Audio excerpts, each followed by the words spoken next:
Hello, my people. Now, wow, another one don't still happen again. What a wicked word. We dey pray say make person hold, make person children bury person, not be the other way around. How come this some family, Now, wow, men, women, wey dey for Europe, una know how una dey do. Una dey know because some family no just get feelings for now their property they fight for. Una watch wetin happen to this woman after everything. The governor of Edo State, Governor Obaseki, you people should come to my rescue. I'm a widow with 4 children. Oba of Benin, everybody. Edo State, Nigeria, everybody come to my rescue. My heart is heavy. My heart is heavy.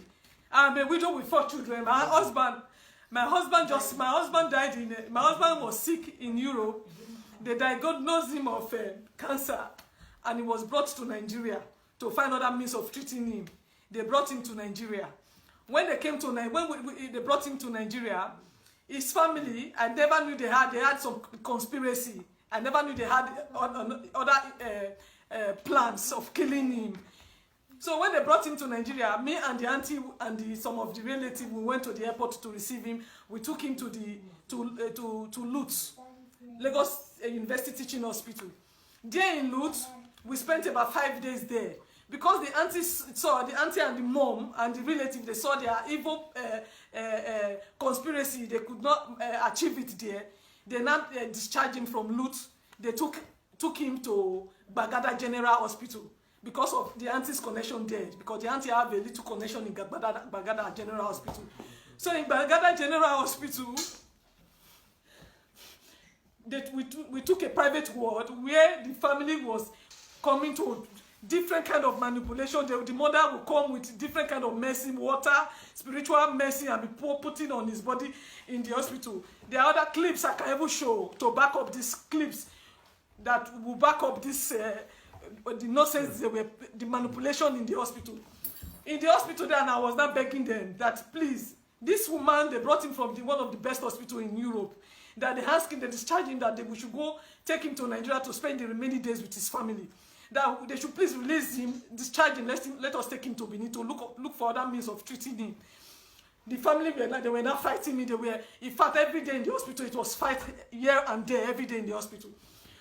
From there, they now connive, they drove me out of the hospital. Even the passport, my husband's documents, all the things he belongs, the things he brought from Europe, his documents, his international passport, they forcefully collected all those things. My husband gave it to me immediately he came out from the airport. It gave those things to me. When that day they were driving me from the hospital, they forcefully collected those things from my hand. And they drove me out of the hospital. I left to my sister's place in Lagos, inside Lagos there. It was during that period of cash scarcity, during election period. So, even before I left, I told my husband that I should not worry, that I'm going to pray for him, that I'm not even leaving Lagos, that I'm still in Lagos, that I will come back and see him. So I now left for my sister's place. Coming back after the election, and I came back. When I came back, I met a different person. My husband was like, in fact, he was like a living, he was already dead. He was just struggling with life. And then when I even came, I met life support inside the room. My husband was struggling with this thing. I even met him. He was even telling he was not aggressive. My husband is a very quiet and calm person. He was aggressive. I was now asking the sister. I asked the sister, what happened? Why did his condition deteriorate like this? What happened to him? I said, why is he not aggressive? He said she's tired of that. The whole thing started yesterday. I met my husband. He was screaming. He was asking. The only thing he was even saying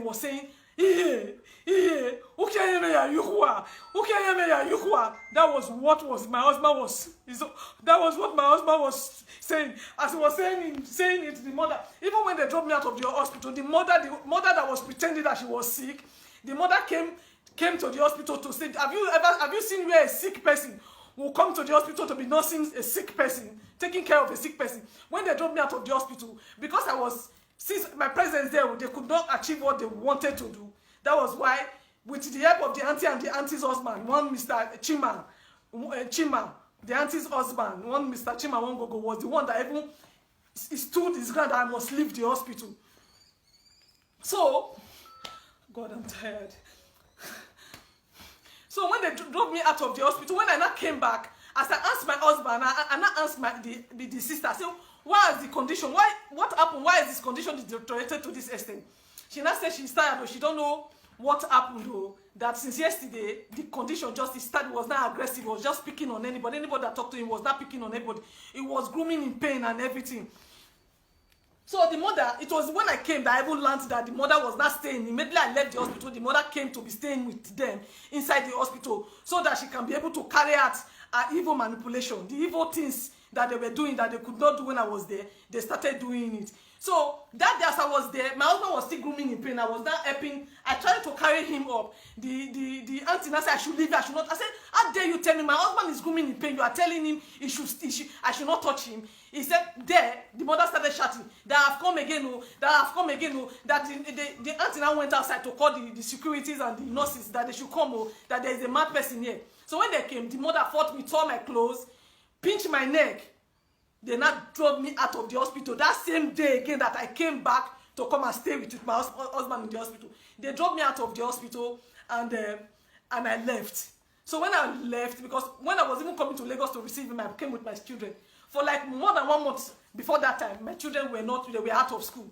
So when I just saw that I have lost it, I cannot fight the battle alone again. Even my relatives in the back home, they were even telling me that they want to come to Lagos to come and back me up because I was telling everybody what I was going through. They said they want to go to the palace to inform the palace so that the palace should be aware of what is going on. So when they finally drove me out that same day, I left. When I got to my sister's place, I told my sister that, in fact, I cannot fight this fight again. Let me just leave my husband with these family people and go and take care of my children. So the following early morning, I left Lagos for Benin. I was on my way to Benin. On my way to Benin, okay, my husband's what they call is old student in this this thing.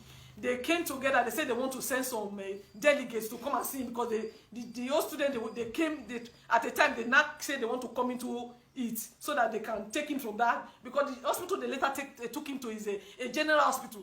Even in the hospital there, the team of doctors comes several times to tell us that we should discharge this man from this place, that what they are giving to him here is palliative, that this is not a cancer center, that we should discharge him to a cancer center or we should look for other means of treating him. That so anytime they come like that, not knowing, because anytime the doctors they come, the auntie will drive me and the sister that is there, we should leave. So all this while the doctors were coming, that was what the doctor was telling her, but we didn't know because she's always driving us out of the room. But there was a particular day the nurses came, the doctors they came, she was not around. So the doctor now told her that, why is this man still in this hospital? We've told this woman, these people several times to discharge this man from this place.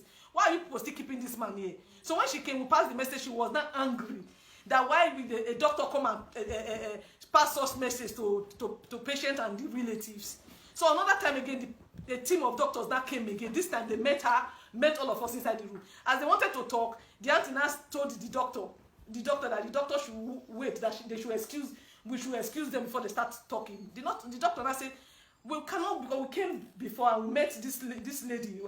I believe this one is the wife, because they introduced themselves. That so there's no need of us excusing anybody. So the doctors they now said everything they need to say that this man is not supposed to be here. What the auntie was not telling him, the auntie said, we know all hope for medicals have failed, but we are just banking on God for miracles. Then one of the doctors said, if you are believing God for miracles, you are not supposed to be keeping this man here. You are supposed to take him to a church or somewhere else where you can get access to pastors and the rest others. The auntie now said they should not worry that distance is not a barrier for healing. So when the doctors they finally left, that after talking to us, when they left, I knelt that I was not begging this auntie. I said, please, auntie, please don't let this man die. Please, because of my children, please allow this man. Let's discharge this man, take this man back to Benin, so that we can go and look for other means of treating him. That day again, we fought. That was the day they fought me again. That was the day the auntie's husband came, Mr. Chima. She now came. The man now came that I must leave the hospital. That I am a negative energy. That was how they drove me out of the hospital. I left. Before I now came, the day I said I came, I met him in that bad condition. They fought me again that day I left. Before I now came, I was on my way from Lagos to Benin when one of the students, because I was supposed to bring the students to the hospital to come and see him, but because they cannot gather that, because of one thing or the other. When I left, I was on my way when the students now called me that they are at the gate of the hospital, that how can they reach me? And I told them I'm not in the hospital. But I directed them on how to get to the ward where my husband is. That was how they left. I was inside the bus going to Benin. So all the while, the friend where they were coming, another of the friend again, one Mr. Bright Idiado, my husband, very good friend, called me again and told me he was at the gate again, that I now told you, I saw some of the students, they have gone to see him, and now directed him to on how to reach my husband. It was this my husband's friend that got to the hospital, that now called me later again, that said there is a bad situation, that he came and he met a bad situation, that when he came, my husband has already passed on. Now my husband has already passed on. This is a man that, oh God, that my husband has passed on. I was on my way from Lagos.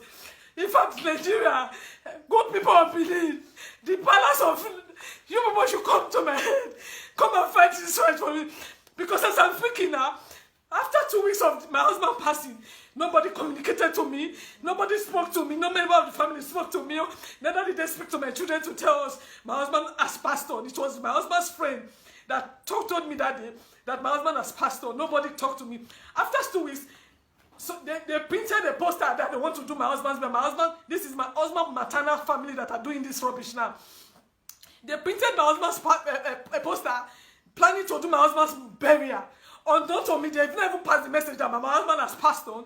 They printed a poster that they want to go and bury my husband. It was the message that information I got that made me, my family, to take a petition to Zone 5. My family, my father, with the help of the uncle, wrote a petition to Zone 5 to anti-vice in Zone 5. So we are 2 weeks after the passing of my husband. My husband passed on the 28th of February. So after this, we are at Zone 5 since the anti-vice Oga there. He spoke to us and told us that since it's family matter, we should go home and resolve this issue.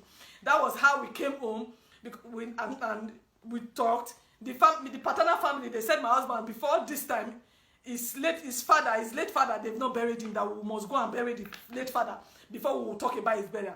That was how me and my children, me personally did the burial of me and my children and my husband's half brother. We went to Onwan West, because my husband is from Onwan West, from Aviosi. That was how we went to Aviosi to do my husband's burial on the 17th of. We went for the burial, the final burial of my husband's my late husband's father. So after the burial, in the burial there, the mother came. They invited the mother. They asked us about his achievement because they don't know much about my husband, because my husband's mother took him away from the paternal family. He does not know. He took him away from the paternal family. So when we went for the burial, the paternal family, they don't know much about him. So they asked me and the mother in the meeting that we should tell them about my husband's achievement. That was how we told them everything. We told them everything. The mother was lying. In fact, the whole family now saw it that the woman killed the son because of his properties. Because she was just lying and saying rubbish. So the papers in our custodies, they asked us to bring it before the burial. The ones in my custody, I submitted it, I took it to the family. The ones they asked the mother to bring, the mother refused to bring it. So they now fixed a date. They said we should come back for that. They said we should fix a date and invite them so that they will come and carry out the burial. We came back, the half brother fixed a date and informed the maternal family. The maternal family said, because the paternal family, they said the house, this is the house he built. This is the house he built. They said this is the only house he has completed. This is where he's going to be buried. The mother now fled up. He said that he said over a dead body, would they allow? Will she allow my husband to be buried in the house? Because she is living in the house. For that reason, my husband saying in Benin tradition, they don't bury his own house he built with his money. The mother said he will not be buried in the house. So that was how, it was not talking about tradition. That was how we went to the Oba Palace. We went to Oba Palace so that the chiefs there, they can tell us on how to go, whether in Benin tradition, whether if somebody built a house and the person puts his mother in the house, if the person passed on, if the person cannot be buried in the house. That was how we went to the palace. We went to the palace, they served her paper, she didn't come. She refused to come. When the day of the sitting, the chiefs, they now called her. When they called her, she said She ran to the princess of the monarch. She ran to the princess that she was not finished. She went to lie to the princess. I don't know what she went to tell the princess. So the princess stood by her. That was the reason why she did not come and answer the summon in Oba Palace. So after then again, we went to Zone 5 to tell the officer that told us to go and resolve the issue. So we went back to him. The officer was standing surprised. He said, so we have not buried this man all this while. He now said, okay, what happened? We now told the officer. He now asked us to invite the paternal family and the maternal family. Let him hear from them. So that, so we invited them. They came. They spoke. The mother was still standing her ground. The officer told the mother that it's a taboo in Benin, that in Benin tradition, that a mother is not supposed to be talking about his where they will bury his son. So as far as the paternal family, they've spoken. Anything people will say, even though you take the matter to the palace or to the court, their words stand, because they are the one that is going to carry out the burial. Say the only thing we are going to do now is to plead. He says, so on behalf of the family, he want to plead. That since Mama is saying they want to see my husband's grave outside, he want to plead to the family that they should bury him in one of our rooms so that Mama will not be seeing his grave outside. Mama still stood on it that over a dead body, she will not allow my husband to be buried in the house. Why I came now to cry to the good people of Edo State and the good people of Nigeria that they should come and fight this fight for a widow with 4 children. A widow with 4 children, because I don't know after today now, as I'm talking to you right now, today being what is today's date? Today being 22, my husband, to 23 of August, today being 23 of May. They just buried my husband. I don't know. They went to purchase a land. I don't know where, at Utesi community, where they went to bed. They took, in fact, the matter we went to, we heard about the burial. So we went to the same Zone 5 to report it. They asked us to write petition. We wrote a petition to Zone 5 for them to give us officers to stop the burial. We got to Zone 5 today to pick up the petition. Petition that they've already approved. The officer that went to collect the petition, he came and said they approved the petition. Later they canceled the petition. They said the mother came and bribed them. That is why they canceled the petition. So they could not give us officers to go and stop the burial. As I'm talking to you now, they've laid my husband. They've buried my husband in an undisclosed land in Utesi. They buried him without the knowledge of me and my 4 kids. You people should come. Without the knowledge of my children. Good people of Edo State, Nigeria, Obaseki, Oba Bini. You people should come to my rescue. Look at my children. They have buried my husband. As I'm talking to you now, they just buried my husband. My husband's maternal family. They have buried my husband. They have because of property, because they want to collect this property from us. That's the reason why they buried him in an undisclosed land. A man he spent 24 years in Europe. A man that spent 24 years in Europe. We are legally married. We did a church marriage. We did a court marriage. We did traditional marriage. Just look at our picture, our wedding pictures. We did everything. Please, you should come outside and see the kind of the acres of land that this man owned, 100 by 130. They did not let. Please, my brother, come and show these people. Open this gate for me. Give me the key.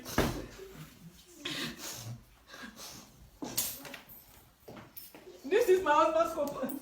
Come and see the plot of land, my husband. They did not bury him here. Look at the compound. 100 by 130 acres of land. Come and see it. You people should come and see. Good people of Edo State, look at my husband's compound. Look at space everywhere. He owned this compound. He owned other property. This thing. Look at the mother and the family. They went to bury him at Chelsea. I don't know where they acquired it. Look at the car. When he after building this house, he asked the mother to park him. The mother said if he does not give him mobility, he will not come. That was how my husband bought this car for the mom. This car. Since he bought the car for the mom, he has not come to Nigeria. After buying the car for the mother, he had a problem in Europe that held him in Europe for over 5 years. Coming to Nigeria, and I came with sickness, and they killed him in Lagos. Killing him in Lagos. Have you people seen where maternal family buries a man?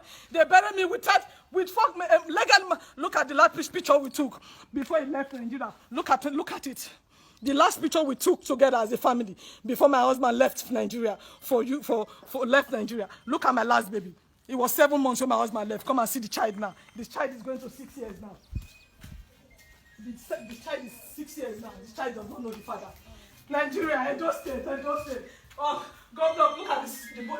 The baby. Look at the baby now. The baby is a big boy now. The boy doesn't. He have not seen the daddy.